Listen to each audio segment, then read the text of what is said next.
आप मुझे बताइए एक डेंजरस जॉब होता है। यस, वो क्या होता है? ये फूड सेफ्टी के 5 गोल्डन रूल बताते हैं। Yes sir. सर पहला है क्लीननेस। कोई cold storage chain, yes sir. Chain of cold storage अगर हम डब्बा चलेंगे तो सिस्टम में हम बस लेंगे। और तीसरा होता है the active principles of state policies में फूड सिक्योरिटी काइंड ये राज्य का कर्तव्य है। Right. So there will be new labor law आए हैं, इनमें आपका क्या सुधार नहीं किया। क्या कारण है कि यमन जो खाड़ी देशों में सबसे अलग है, या जीसीसी में भी अलग है, क्या कारण है? आ जाइए।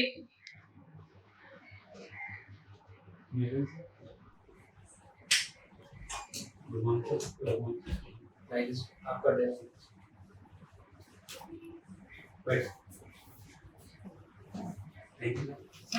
ठीक है, आपका संक्षेप में परिचय दीजिए। मेरा नाम अंकित राय है। मैं मध्य प्रदेश के सागर जिले का रहने वाला हूँ। मेरी schooling Delhi public school Sagar से पूरी हुई है। उसके बाद मैंने Pandit Deendayal Upadhyay government art and commerce college से स्नातक की उपाधि प्राप्त। मेरी हॉबी है बुंदेली व्यंजन बनाना एवं अन्य स्वास्थ्यवर्धक व्यंजन बनाना। ठीक है, आप मुझे बताइए कि रिस्क एनालिसिस और रिस्क असेसमेंट में क्या डिफरेंस होता है? सर जो भी भोजन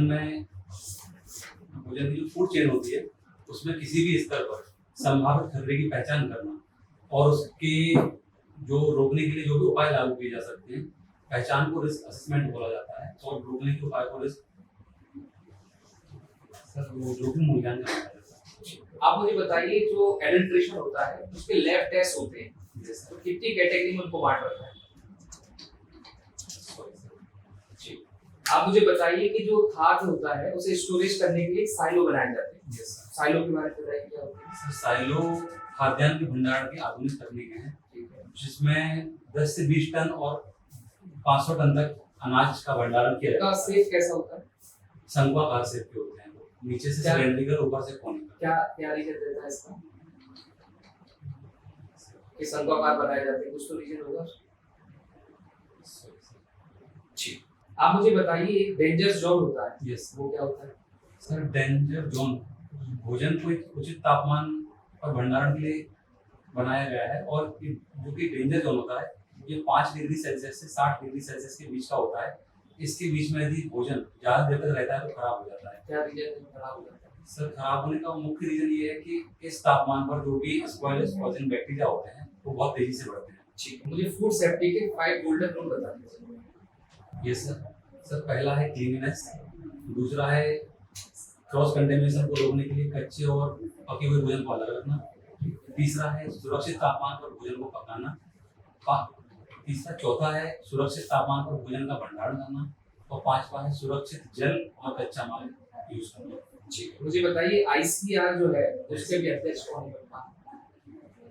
सॉरी सर, ठीक, आईसीआर की कोई संस्था है जो इंदौर में है? Yes sir. कौन सी है? सर राष्ट्रीय सोयाबीन अनुसंधान केंद्र आईसीआर की संस्था इंदौर में स्थित है। ठीक, आप मुझे बताइए जो एफएसएस 2006 है उसमें एफएसओ को किस धारा के तहत परिभाषित किया है? सर धारा 37। ठीक, और डीओ को किस धारा के तहत? 36। फूड एनालिस्ट को 46। हाँ भाई अंकित जी, अभी सबके बहुत अच्छा जवाब दे रहे थे आप तापमान और भोजन का। तो क्लाइमेट चेंज का फूड सिक्योरिटी के ऊपर क्या फर्क पड़ेगा? सर फूड सिक्योरिटी, सर जो क्लाइमेट चेंज हो रहा है उससे कहीं ना कहीं पृथ्वी का औसत तापमान बढ़ रहा है, और औसत तापमान के बढ़ने से खाद्यान्न और कृषि प्रभावित हो रही है। यदि खाद्यान्न में गिरावट आती है तो कहीं ना कहीं हमारी फूड सेफ्टी पर नेगेटिव इम्पैक्ट पड़ेगा। बिल्कुल सही कहा आपने। एक इंटरनेशनल रिपोर्ट आई है, यदि तापमान में 1.5 डिग्री से 2 डिग्री सेल्सियस की वृद्धि होती है तो भारत में फूड सिक्योरिटी स्कोर 15% गिर जाएगा। यस, इस बात से सहमत हैं आप? यस सर सहमत है ना। और हम लोग क्रिटिकली इनसिक्योर पोजीशन में रहेंगे। ओके, तो भविष्य में आने वाली समस्या है भारत के लिए। आप एफएसओ बन चुके हैं, आपकी जिम्मेदारी होगी कि इस स्थिति में हम कैसे उपाय अपनाएं कि हम उस स्थिति में पहुंचने पर भी सुरक्षित रहें। 1 2 3 मुझे 3 सजेशंस चाहिए आपसे एज एन एफएसओ। सर एक खाद्य सुरक्षा अधिकारी के रूप में यदि भारत में फूड सिक्योरिटी को लेकर कोई समस्या उत्पन्न होती है तो सर्वप्रथम मेरा प्रयास ये रहेगा कि किसान कहीं ना कहीं जैविक कृषि की ओर बढ़े। जैविक कृषि करेंगे तो ये पर्यावरण के अनुकूल रहेगी। और दूसरा सर ये है कि भारत में भंडारण संरचनाएं का अवसंरचना का विकास होना चाहिए, ताकि हमारे पास बफर स्टॉक इतना रहे कि कहीं ना कहीं आपातकाल की स्थिति में भी खाद्यान्न के प्रति हमारी कोई नेगेटिव चीज ना आए। और तीसरा ये है, वही सोच पा कोई कोल्ड स्टोरेज चेन है ना, ये sir chain of cold storage अगर हम डेवलप कर लेंगे उस स्थिति में हम बच निकलेंगे। और तीसरा उपाय क्या है?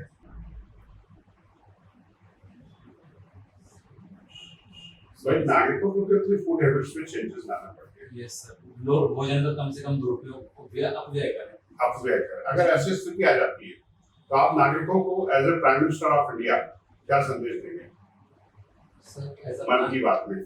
यस सर, हम नागरिकों को उस जटिल परिस्थिति के बारे में बताएंगे और किसी अन्य देश का उदाहरण भी देंगे। जैसे हमारे कुछ पड़ोसी देश हैं जहाँ पर, जैसे श्रीलंका हो गया, वहाँ पर अभी हाल ही में भुखमरी की घटना हुई थी, तो हम उनका उदाहरण देकर हमारे लोगों को बताएंगे कि हमें भोजन का अपव्यय नहीं करना है, उतना ही हमें मतलब लेना चाहिए कि वो व्यर्थ ना जाए, उतना लो थाली में व्यर्थ ना जाए नाली में। वेरी गुड, बहुत बढ़िया।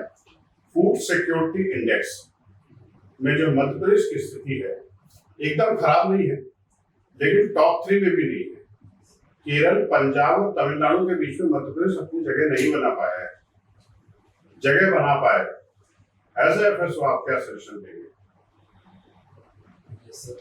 सर मध्य प्रदेश को शीर्ष राज्यों की श्रेणी में लाने के लिए सर्वप्रथम यह प्रयास किया जा सकता है कि मध्य प्रदेश के जितने भी नागरिक हैं सबको सुरक्षित, समय पर और कम कीमत पर भोजन की उपलब्धता हो। साथ ही साथ मध्य प्रदेश में भोजन के भंडारण की पर्याप्त व्यवस्थाएं हैं और मध्य प्रदेश में जितना भी सरकारी योजनाएं चल रही है, जैसे पीडीएस हो गया, इस सब का उचित क्रियान्वयन किया जाना चाहिए, तब मध्य प्रदेश की रैंक में सुधार हो सकता है। आपने डैप पे दीनदयाल उपाध्याय लिखा है। जी सर। इनका मुझे एकात्म मानववाद समझा दीजिए। Yes sir. और प्रैक्टिकल यूज बता दीजिए वर्तमान समय में।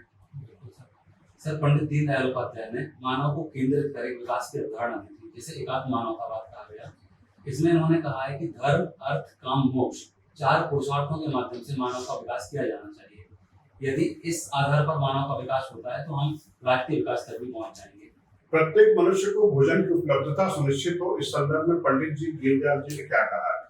यस सर, इस संबंध में उन्होंने अंत्योदय का विचार दिया था। Very good. अंत्योदय में वो ये बताना चाहते कि समाज का अंतिम व्यक्ति जो कि हाशिए पर है, उसका भी हमें उत्थान करना है और वहीं से शुरुआत करनी है। Very nice.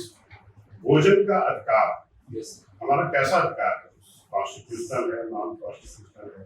सर, राष्ट्रीय खाद्य सुरक्षा मिशन 2013 के तहत भोजन के अधिकार को विधिक अधिकार का दर्जा दिया गया है। साथ ही सर्वोच्च न्यायालय ने इसको अनुच्छेद 21 के तहत एक मौलिक अधिकार भी माना है। मौलिक अधिकार भी माना है। यस। और अगर किसी व्यक्ति के इस अधिकार का उल्लंघन होता है तो क्या करेगा? सर, यदि वो उल्लंघन होता है तो वह कानून की सहायता ले सकता है और अपने अधिकार को प्राप्त करने का प्रयास कर सकता है। कौन से कानून की सहायता ले सकता है? सर, एनएफएस एक्ट 2013 के तहत भी जा सकता है और जो अनुच्छेद 32 के तहत यस, गुड। जो सुप्रीम कोर्ट में या हाई कोर्ट में भी जा सकता very nice. Directive principles of state policies में फूड सिक्योरिटी है। कहाँ इंडिकेट की गई है? ये राज्य का कर्तव्य है, राइट है। ये आर्टिकल 47 पोषाहार स्तर में सुधार करने का वेरी प्रयास गुड। और एक और आर्टिकल 39A, है। यस सर, हाँ। है ना? Thank you sir. क्या है दोनों का समरी? सर, 39 में ये कहा गया है कि राज्य यह प्रयास करेगा कि सभी नागरिकों को आजीविका के पर्याप्त साधन उपलब्ध हों। और 47 में कहा गया है कि पोषण आहार स्तर सुधारने का प्रयास करेगा। ओके, ठीक है। अंकित, आप मुझे बताएंगे ऐसे कोई 5 फूड जो कॉपर रिच सोर्स है?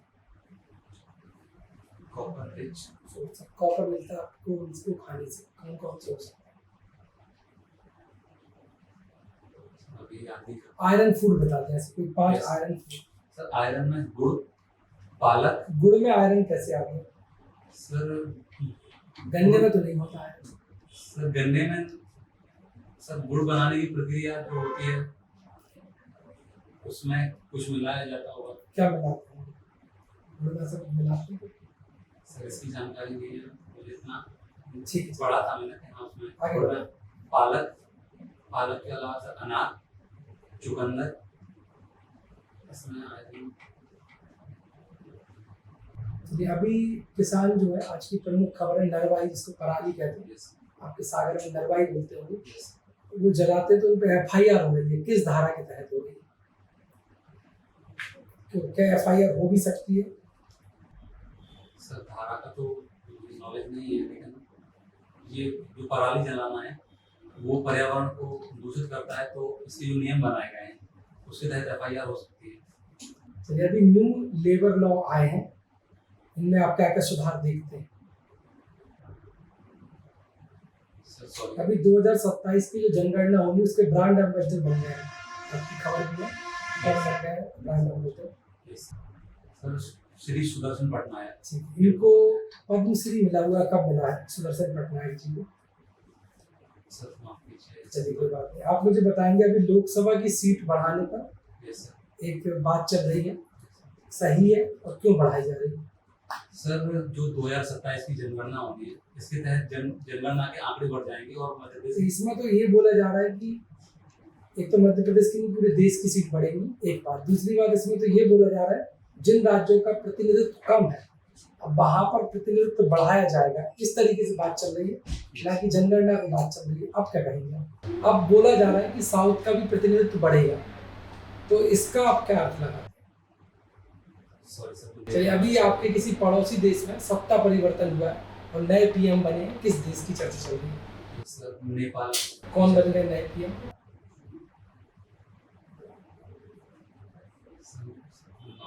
चलिए, पुराने PM को सजा भी हो गई, जेल भी, गिरफ्तार भी कर लिया गया, क्यों कर लिया गया? सर वहाँ श्री KP शर्मा ओली को अभी गिरफ्तार किया गया है। उन पर कुछ आरोप लगाए गए थे। कुछ क्या? उनमें जैन जी का जो प्रदर्शन हो रहा क्या होते हैं जैन जी? सर जैन जी 1998 के बाद के जो जन्मे बच्चे हैं उनको जैन जी नाम दिया गया है। तो जब वो प्रदर्शन कर रहे थे तो वहाँ कुछ छात्रों की मृत्यु हो गई थी, तो उस पर उन्होंने ध्यान नहीं दिया और आर्थिक वो संसाधन है नेपाल के, उसके दुरुपयोग का भी उन पर आरोप लगाए गए। ठीक है, ठीक है। अभी जो वार चल रहा है, इसमें यमन भी आ चुका है इजराइल के विरुद्ध, इसे कैसे देखते हैं आप? यमन क्यों आया है, क्या मूल कारण है इसका? सर यमन में जो आतंकी वो संगठन है वहाँ का एक हूथी, वो ईरान का समर्थक है, तो इसराइल का साथ अटैक हुआ था उसके ऊपर, तो वो भी शामिल हो गया है इसमें। क्या कारण है कि यमन जो है वो खाड़ी देशों में सबसे अलग है, या GCC में भी अलग है, क्या कारण है इसका? Sorry sir. चलिए, आप मुझे बताएंगे, एक वेयर हाउस संचालक को किस प्रकार का लाइसेंस लेना होगा? सर वेयर हाउस संचालक को फूड कॉर्पोरेशन ऑफ इंडिया का लाइसेंस लेना होगा, और उसके अलावा जो पर्यावरणीय कुछ मुद्दे होते हैं। FSO से संबंधित कोई लाइसेंस FSSAI का? सर इसकी जानकारी नहीं है। ठीक है। आप मुझे बताएंगे, आपकी कोई 5 कमियां बताएंगे। सर मेरी कमी है इंट्रोवर्ट। तो फिर आप कैसे जॉब करेंगे? आप ये तो सामाजिक जॉब है, तो कंप्यूटर पे तो करना नहीं है, आपका ऑफिस वर्क तो है नहीं, कैसे सर करेंगे? ये इंट्रोवर्ट नेचर मेरा व्यक्तिगत वो है कि ये तो लोगों ने जा के पूछने वाली जॉब है, क्यों सर? ये सर मैं अपना जो भी मेरे कर्तव्य होंगे उनको तो मैं कर लूँगा, वहाँ इसका नकारात्मक प्रभाव ना पड़े, मैं इसका पूरा प्रयास करूँगा। ठीक है, और बताएं।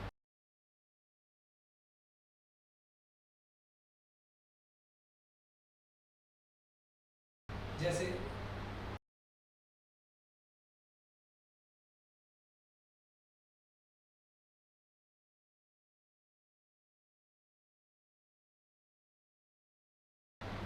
अंकित, ओवरऑल आपका इंटरव्यू ठीक रहा।